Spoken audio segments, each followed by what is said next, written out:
नमस्कार दोस्तों, CSK news में आपका स्वागत है। आज चला है 23 अगस्त। फटाफट बड़ी खबर निकल के आ रही, बिग ब्रेकिंग।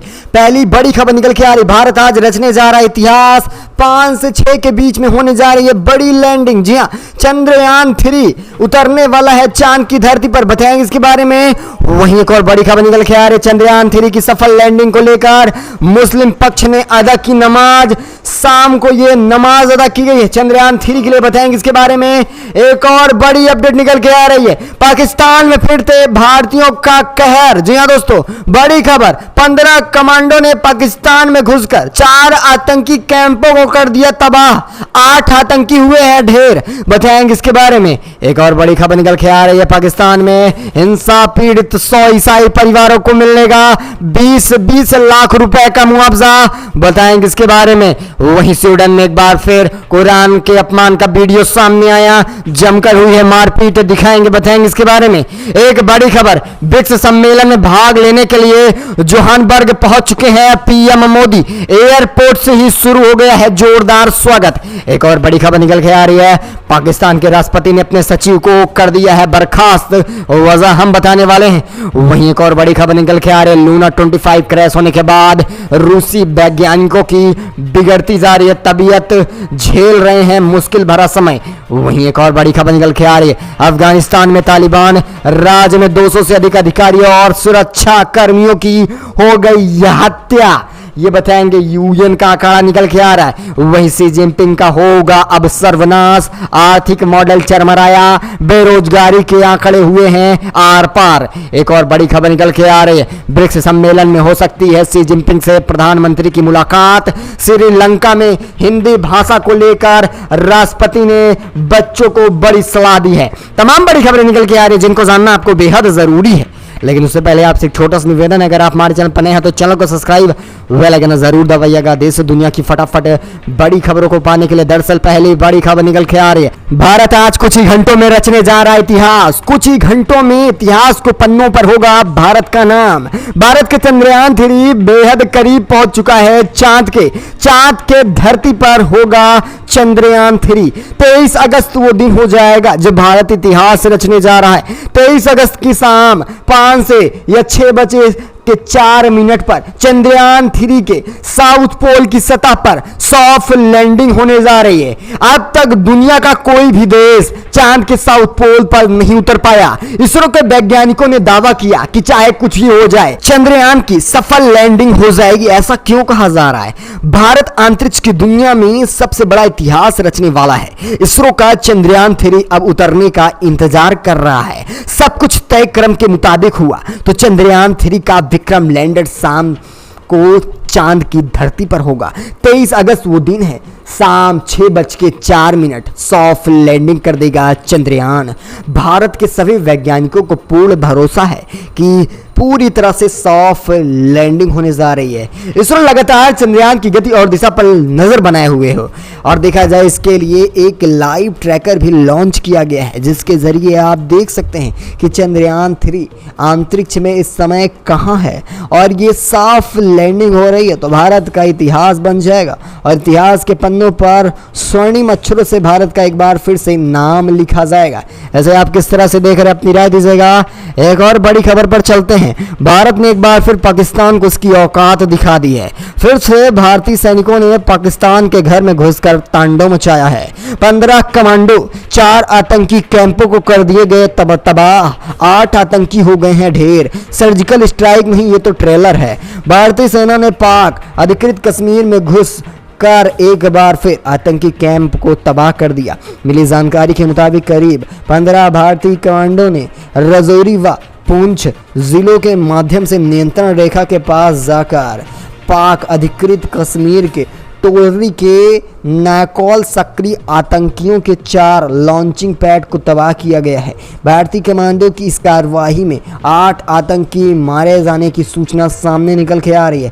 पाक अधिकृत कश्मीर के टोकली क्षेत्र में आतंकी छिपे थे, उनके शिविर भी बनाए जा चुके थे और यहाँ पर 12 से 15 कमांडो ने शनिवार रात पैदल जाकर सीमा पर खास तौर पर इस अंजाम को सोमवार की शाम दे रहे हैं। आप इसे किस तरह से देख रहे हैं, अपनी राय दीजिएगा। सैन्य सूत्रों की बात अगर आपको बताएं तो पीओके के मौजूद आतंकी कैंप में बड़े आतंकी हमले की तैयारी की जा रही है। यह हमला रजौरी या पुंछ में किया जा सकता था। भारतीय सुरक्षा एजेंसियों को पुख्ता सबूत मिलने पर कार्रवाई की गई। मिली जानकारी के मुताबिक सुरक्षा एजेंसियों को पुख्ता सूचना एलओसी के पार इन लॉन्चिंग पैड के हमले की योजना बनाई जा रही थी, जो पूरी तरह से एक बार फिर भारत ने फेल कर दिया और कहीं ना कहीं पाकिस्तान को मुंहतोड़ जवाब दिया और उसने बताया कि बाप बाप होता है, बेटा बेटा होता है। आप इसे किस तरह से देख रहे हैं भारत की तरफ से की गई कार्रवाई को? एक और बड़ी खबर निकल के आ रही है। जी हाँ, कुरान को लेकर फिर से देश भर में माहौल बिगड़ रहा है, लेकिन स्वीडन एक ऐसा देश है जो कतई नहीं मानने को तैयार है। लगातार कुरान की बेदबी से खास तौर पर यहाँ पर अपमान किया जा रहा है। कभी कुरान जलाने की घटना सामने निकल के आती है तो कभी कुरान को लेकर मारपीट होती रहती है। एक बार फिर दो युवक कुरान को लेकर भिड़ गए और यहाँ पर बेअदबी से खास तौर पर कुरान की बेइज्जती की जा रही थी और ये कहीं और की नहीं बल्कि स्वीडन की घटना है, जहाँ पर कुछ दिन पहले कुरान जलाने की घटना सामने निकल के आई थी। इन सबको आप किस तरह से देख रहे हैं? और जिस तरह से इस्लामिक फोबिया लगातार बढ़ता जा रहा है और इस्लाम का जगह जगह अपमान किया जा रहा है और कहीं ना कहीं तमाम मुस्लिम देश है जहाँ पर आरोप है कि कुरान का अपमान हो रहा है। और यहाँ पर सबसे बड़ी बात ये सोचिए कि ओआईसी के ऐलान के बाद, ओआईसी के धमकी के बाद भी अभी भी कुरान का अपमान हो रहा है, यानी किसी के अंदर डर नहीं है। वैसे देखा जाए अगर कोई भी धार्मिक पुस्तक रहे तो उसका अपमान करना कहीं ना कहीं नागुजार है। ऐसे आप किस तरह से देख रहे हैं? वही चलेंगे एक और बड़ी खबर, बड़ी अपडेट निकल के आ रही है। जहां दोस्तों आपको बताया चला कि पाकिस्तान में हिंसा पीड़ित 100 ईसाई अल्पसंख्यक परिवारों को पाकिस्तान सरकार अब देगी 20-20 लाख रुपए का मुआवजा। ये बड़ा ऐलान कर दिया गया है पाकिस्तान सरकार की तरफ से। पाकिस्तान सरकार हिंसा पीड़ित करीब 100 से ईसाई परिवारों को अब 20-20 लाख रुपए का मुआवजा दिया जाएगा। कार्यवाहक प्रधानमंत्री अनवरुल हक कक्कड़ ने सोमवार को पंजाब प्रांत के हिंसा प्रभावित जवाहर शहर का दौरा किया। पीएम ने उन 100 ईसाई परिवारों को 20-20 लाख रुपए देने का ऐलान कर दिया जो खास तौर पर हिंसाग्रस्त थे, जिनके घरों पर इस्लामिक कट्टरपंथियों की भीड़ ने 21 गिरजाघरों के साथ साथ उनके घरों को भी गिरा दिया था। यहाँ पर फैसलाबाद जिले के जरवाला शहर के ईर्षा निंदा के आरोप में भड़की हिंसा में 21 गिरजाघर पूरी तरह से जलकर राख हो गए, जमकर तोड़फोड़ की गई। वैसे देखा जाए फैसलाबाद पंजाब प्रांत की राजधानी लाहौर से 130 किलोमीटर की दूर पर है। ईसाई कब्रिस्तान और स्थानीय सहायक आयुक्त के दफ्तर में भी तोड़फोड़ की गई। कक्कड़ के ईसाई समुदाय के पीड़ितों के साथ एकजुटता व्यक्त करने के लिए जरवाला का दौरा किया जा रहा है और यहाँ पर $20 देने का ऐलान किया गया है, जहाँ उन्हें प्रभावित खासतौर पर जो हिंसा प्रभावित लोग थे उन्हें मिलने जा रहा है। ऐसे आप किस तरह से देख रहे हैं पाकिस्तान की तरफ से जो ये पहल अपनाई जा रही है? कहीं ना कहीं अल्पसंख्यक को लेकर पाकिस्तान सरकार काफ़ी ज़्यादा खास तौर पर सक्रिय नज़र आ रही है। इसे आप किस तरह से देख रहे हैं? अपनी राय दीजिएगा। एक और बड़ी खबर पर चलते हैं। जी हाँ दोस्तों, ब्रिक्स सम्मेलन को लेकर भारत के प्रधानमंत्री मोदी जी जोहान्सबर्ग पहुंच चुके हैं। एयरपोर्ट पर हो रहा है इनका जोरदार स्वागत। प्रधानमंत्री नरेंद्र मोदी दक्षिण अफ्रीका के जोहान्सबर्ग में 15वें ब्रिक्स शिखर सम्मेलन में हिस्सा लेने के लिए मंगलवार की शाम करीब वही 5:15 बजे पहुंचते हैं। इस दौरान उनका एयरपोर्ट पर जमकर स्वागत किया जाता है। पीएम मोदी यहां राष्ट्रपति सिरिल रामाफोसा के निमंत्रण पर आए हैं और यहां 22 से 24 अगस्त तक रहेंगे। पीएम मोदी के स्वागत में एयरपोर्ट पर काफ़ी संख्या में भारतीय समुदाय के लोग मौजूद रहे। इस दौरान मोदी ने लोगों का अभिवादन किया और हाथ भी मिलाए। पीएम मोदी ने दक्षिण अफ्रीका के लिए रवाना होने से पहले विश्वास जताया कि यह सम्मेलन सदस्य देशों को भविष्य के सहयोगों के अन्य क्षेत्रों में मदद मिलेगी, संस्थागत विकास का जायजा लेने का उपयोगी अवसर प्रदान करेगा। ब्रिक्स समूह में भारत के अलावा रूस, चीन, ब्राज़ील, दक्षिण अफ्रीका और साल 2019 के बाद ब्रिक्स नेताओं का आमने सामने का शिखर सम्मेलन माना जा रहा है। पीएम मोदी ने एक्स ट्वीट पर लिखा है, मैं ब्रिक्स अफ्रीका ऑचरी और ब्रिक्स प्लस डायलॉग कार्यक्रमों में भी शामिल होने जा रहा हूं। कहीं ना कहीं भारत के लिए एक बड़ी बात मानी जा रही है। वहीं एक और बड़ी खबर, पाकिस्तान के राष्ट्रपति ने अपने ही सचिव को कर दिया बर्खास्त।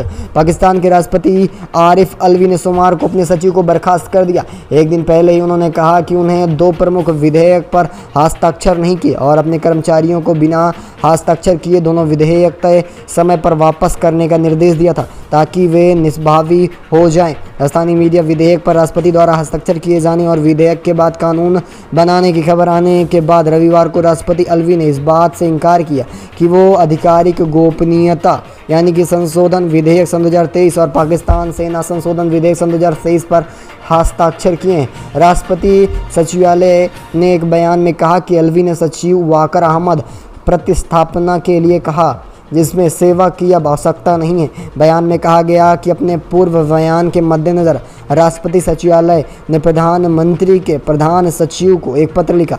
राष्ट्रपति के सचिव वाकर अहमद की सेवाओं की अब आवश्यकता नहीं है। ये तमाम बातें निकल के आई। आप इसे किस तरह से देख रहे हैं, जिस तरह से उन्हें उनके स्थान से हटा दिया गया है। एक और बड़ी खबर निकल के आ रही, लूना 25 क्रैश होने के बाद रूसी वैज्ञानिकों की तबीयत खराब हो गई, अस्पताल में हो गए हैं एडमिट। 47 साल के बाद रूस ने चंद्रमा पर सॉफ्ट लैंडिंग का सपना संजोया था। हालांकि सतह छूने से थोड़ी देर पहले ही क्रैश हो गया। इस क्रैश के बाद 90 साल के रूसी वैज्ञानिक मिखाइल मोरो गहरा सदमा लग गया और वह अस्पताल में भर्ती हैं। रूसी मीडिया के मुताबिक उन्होंने कहा, शायद लूनर प्रोग्राम को शुरू होते देखने का मेरा सपना आखिरी मौका रहा और यह सवाल अब जिंदगी भर खटकता रहेगा और मैं इसे देख न पाया। मुझे कतई बर्दाश्त नहीं था लूना 25 का क्रैश होना। कहीं ना कहीं एक बहुत ही कहीं ना कहीं दुखद बात है, क्योंकि सपना सजोया गया था रूस की तरफ से इतने बुरे समय में भी।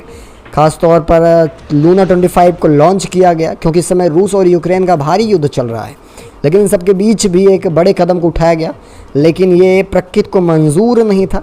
इसे आप किस तरह से देख रहे हैं। वही एक और बड़ी खबर निकल के आ रही है, तालिबान में जो है, जब से अफगानिस्तान में तालिबान की राज आया है तब से 200 अधिकारियों और सुरक्षाकर्मियों की हत्या हो गई।